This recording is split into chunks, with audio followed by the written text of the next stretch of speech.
And the other thing I wanted to bring up is that we're talking about Greek gods, but Greek gods are already palimpsest. They're already the syncretic rewrites of older Mediterranean myths. And in these older Mediterranean myths, the gods don't have bodies, they have constellations of sensation. That originally Dionysus is the taste of mead, the rainwater inoculated hives that people stumble upon. It's the sound of the bowls stamping. It's the feet against the ground. It's the lightning. It's all of these different actual embodied experiences. And so I was thinking about how we are always trying to describe gods rather than let them play our bodies instruments. And I'm wondering what that brings up for you, Josh. We live in an incredibly hyper-visual culture. And one of the things they're discovering right now, for example, in terms of the Paleolithic caves, is that the art galleries of the Paleolithic caves were, it seems, primarily chosen due to the acoustic resonance of the chamber. And it took us many years to figure that out, because we look at things visually in our culture. And when I say our culture, I mean modernity as kind of a blanket statement. Technological modernity. And I know within that there are many variations of culture, obviously. So the understanding that Pan lived in resonance, for example, I did a whole episode on this called Resonance, which people might enjoy.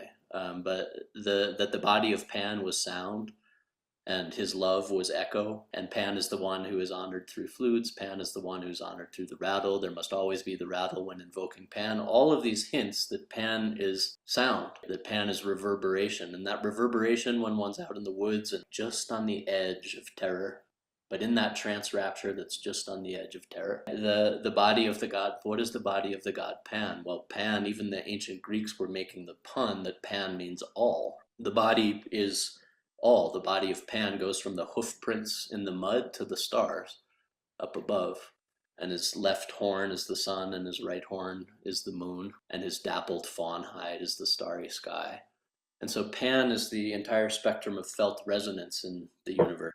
And then we get this notion that came around, around the time, a little after the time of Jesus, that Pan had died. Well, what had died was resonance, our ability as individuals to feel. Again, in the poem that Tom read, I didn't know how. What had died was resonance, because the Christian church made the intermediary level, the daimonic level, the level of intermediary resonance between us and the vastness, illegal. You can't feel it in your body. It only comes from an outside force.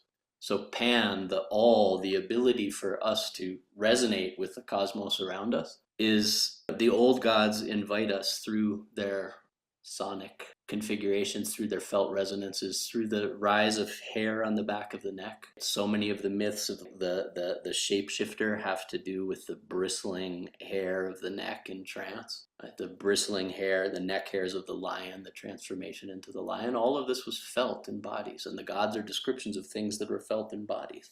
So to feel something as simple as the resonance that exists between us and the larger world, even those of us who have a sense of, oh, I want to deepen my reciprocal relationship with the more than human world, which is kind of a very commonly heard sentence these days. Well, how do we do it? We go into the woods and we're still looking mostly with our visual field. So some invitations: if you go into a grove, if you go into the forest, try navigating it acoustically. And many of you probably already do this, but try navigating it acoustically. See where the sound leads you instead of where the visual path goes. See where the sound leads you. And then if you come to a place that it has particular sonic resonance to it, think about where the most sensitive parts of the body are. And for example, if you can't hear the voice of the more than human around you, lift up your palms like this. Put the sensitive parts of the skin. And there's a reason that you see this in Southern Black church services, and there's a reason. Because you can feel the movements of the air, you can feel the ecstatic movements more easily with this surface of your hand than you can with this. It's simple. Position ourselves in a place where our bodies can actually interact with the resonance of the more than human. If we're having trouble hearing the forces, do what the Tibetan Saint Milarepa did and cup your hand around your ear and stay that in the forest, listening. We have to find ways, I feel, to take this all to the felt immediate. Because we will find ways. We've got the layers of postmodern programming, we will find ways to analyze it and think about it and ideate about it. And you can have wonderful conversations about it, but we have to find ways to take it into the felt animate. And those ways are tried and true, and those ways are very, very simple. Very, very simple. The resonance, feeling the bodies of the gods through their reverberatory resonance. I was reminded, I was seeing that beautiful scroll of when people were typing in things in their ecosystem, and somebody wrote Taliesin, the bard.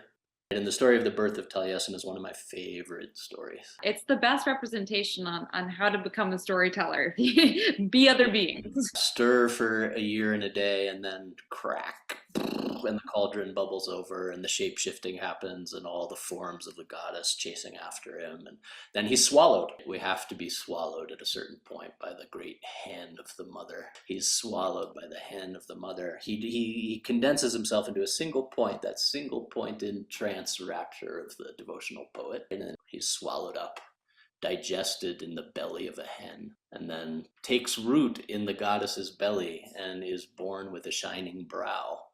Taliesin, born with a shining brow. And what does he say, though? The very first thing he says, I am Taliesin. I sing perfect meter which will last until the end of the world. And then he goes on this whole list of what he knows.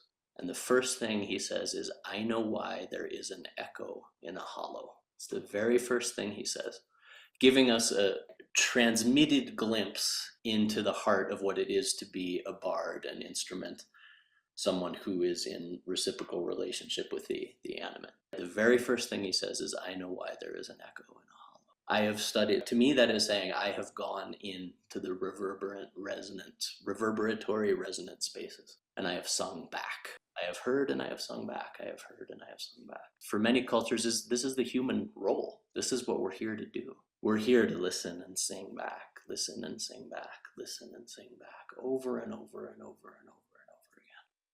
Talk about Taliesin is always particularly exciting for me, and I was reminded of it when you were talking about Orpheus as well, because with Taliesin we have a kind of legendary Taliesin, these amazing stories of his birth and these incredible utterances that he comes out with as he emerges from his gestation and the river where he's found. And then we have poetry in the Welsh tradition, as I'm sure Josh and many others of you will also know, that are attributed to Taliesin.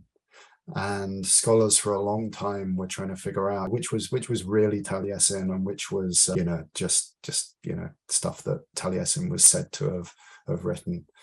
And what they understand now, and is kind of obvious to to most of us, is that there's this tradition of the Welsh bards or the Welsh poets being seized by the spirit of Taliesin and writing poetry or speaking poetry that comes from the same stream as Taliesin, or comes from the stream, or is Taliesin speaking through them. So in the Welsh tradition, we have this living presence of the shining browed one, who has been in all places and all times and knows every conceivable thing and inconceivable thing about the universe. So yeah, there was some crossover there with Orpheus and what you were saying. His brow is shining because he's in the conjunctive state. He is in that state of direct receiving and uttering back, receiving and uttering back. That's the reverberatory radiance, which you can describe through the echo of his words, or you can describe through the luminosity. It's the same thing, right? It's felt. He's singing. And this experience that, that Tom was talking about, of being inhabited by the spirit of Taliesin, of opening oneself up to be a vessel that then speaks back. This is, to say that it's central to human culture is an understatement. It's everywhere. It's everywhere. And in our world, somebody was talking about having a conversation later in the chat. Someone was talking about having a conversation about sensitivities and neurodivergence and this type of thing. And this is I don't know how far down that road we want to go in this particular talk, but this is such a deep question for us, because our modernity, both from the scientific perspective and the religious perspective, has sidelined the intuitive, othered the intuitive, persecuted the intuitive, pathologized the intuitive. So the intuitive is left out on a limb thinking that these things are anomalous, when in actuality, they're incredibly common and incredibly deeply rooted in human civilization. Experiences of being able to listen to the trees and sing back. David Abram talks about this, but Plato even acknowledges the first prophecy came from an oak tree, and that's in the Greek hyper-philosophical at that point tradition. But oh yeah, the first prophecy came from an oak tree. Oh yeah, humans used to listen and sing back. Oh yeah, to be inhabited with the spirit of Taliesin, or to be taken into, seized by a flow, seized by a nymph, taken into a state where one is uttering, where the poetry just flows forth. You've probably felt it when you're writing, speaking, singing. You've felt it. This is the heart of where culture came from. This is the heart of how culture grows. This lives right at the heart of the human experience. In the postmodern world, we put it in a little box, but it's not meant to be in a box. It's meant to be the acknowledged heart of what it means to be alive. And so within this, the very simple things we can do is just start to shift really slightly our somatic relationship with nature, really slightly. Even those of us who've been going to the woods for years, even those of us who really, really have our practices, just even shift it a little bit more. Oh, today I'm going to be led by the river. Today I'm going to be led by the sound of the water. Or, for example, if I want to hear more acutely, I said you can do this. You can also grow imaginal fir and walk through the forest that way. Really, try it sometime. Try it. Grow imaginal fir. Go out into the forest, grow imaginal fir, feel it. And I don't mean just kind of picture it. Feel it. Grow imaginal fir and walk through the forest as a bristling being. Grow horns and see how much more you can hear with a set of imaginal horns. Try it. Yeah, it's an invitation to just shift some things somatically in our relationship with the natural world. Just as you're speaking there, Josh, talking about that notion of the first prophecy coming from an oak tree, that makes me kind of step a few years back to that tree in which Lilith lived, that Gilgamesh cut down for Inanna to make her throne out of, and that exiling of Lilith to the desert, that moment in cultural history when that great force that was Lilith was exiled, seemed to have some resonance with that sidelining of the intuitive and the unspeakable. You were talking about water and the sound of water earlier, Josh. And in the Scottish Highlands, you may have come across this, Sophie. There was this practice, and I don't actually know how to pronounce it because I've never heard the word said, but I've known the word since I was a child because it used to be how my stepmother would test whether the Chambers Dictionary was still any good. She would look for this word in it, just Taghirm. It's a